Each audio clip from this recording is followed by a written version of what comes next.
So Lincoln, I was there for about 7.5 months, 8 months. Cornhuskers. This is a big deal in Nebraska, and the stadium is in Lincoln. So tracting and making appointments with people during game day was the worst, absolute worst. There were moments where, so I was training at the time, and it was game day.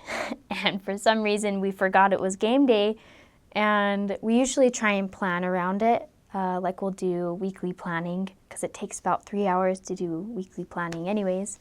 But we forgot to do it that day.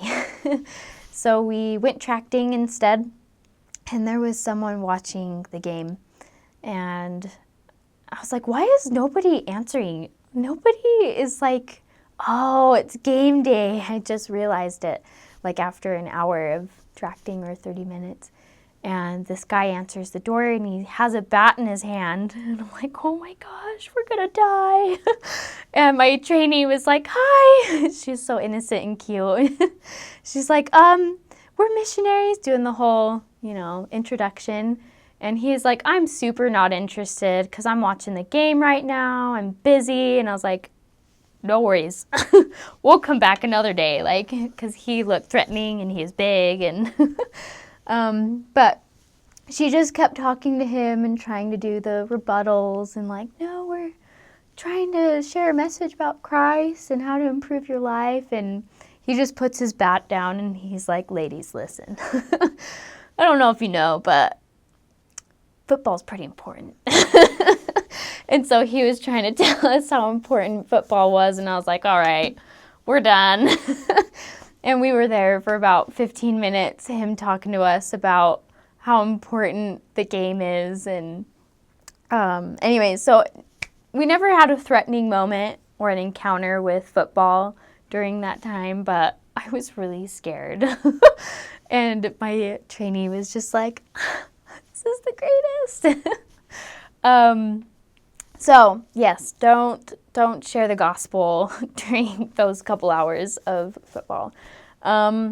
Also, so we covered the rich part of Lincoln and the really ghetto part of Lincoln. It was like a straight line. So we didn't have very wide boundaries. It was more just lengthwise. The ghetto part was probably the most success we had, although they did not stay very active. But there was one sister, she was from Sudan, and she spoke beautiful English. She knew English very well, but she could only read in Arabic. But the first day that we met her, it was only for a couple hours. Actually, no, it was only for 15 minutes, I think, that we met with her. We had invited her to come to church and invited her to be baptized, and she said yes to both.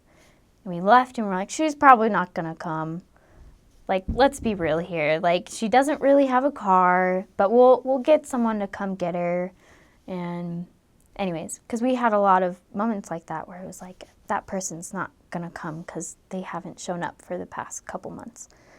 Anyways, so she came to church the next day, and she was like, I love this church. I'm ready to be baptized. Teach me everything that you know.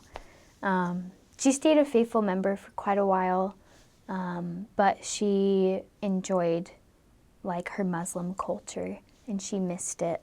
And so it was really hard to show her that this is the true church of God and this is the restored church. But we had a lot of encounters like that. But Lincoln was probably the best. It was the most fun, I would say, just because everybody was so friendly and our members were so dedicated. And that's what made it worth it, was the members.